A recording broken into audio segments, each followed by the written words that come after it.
Hello viewers, আসসালামু আলাইকুম। বর্ষার মৌসুমে আপনাদেরকে সাবধান করার জন্য এই ভিডিওটি আপলোড করলাম।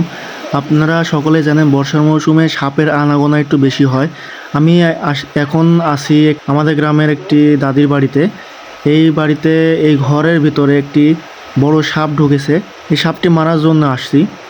বর্ষার টাইমে বৃষ্টির কারণে সাপের গর্তগুলো পানিতে ডুবে যায়, আর সাপগুলো গর্ত থেকে বের হয়ে উঁচু স্থানে চলে আসে, এমনকি মানুষের ঘরের ভেতরে প্রবেশ করে এবং তাদের অজান্তে মানুষকে কামড়ে দেয় এবং মানুষ ক্ষতির সম্মুখীন হয়।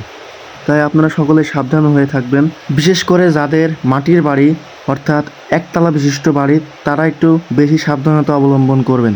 বাড়ির আনাচে কানাচে বা ঘরের ভেতরে কোনো গর্ত থাকলে সেই গর্তের ভিতরে একটি গ্যাস ট্যাবলেট দিয়ে গর্তটি বন্ধ করে দিবেন।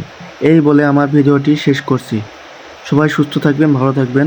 ভিডিওটি ভালো লেগে থাকলে লাইক কমেন্ট করে শেয়ার করে দেবেন, যেন সবাই এই ভিডিওটি দেখতে পারে এবং সাবধান হয়ে যেতে পারে।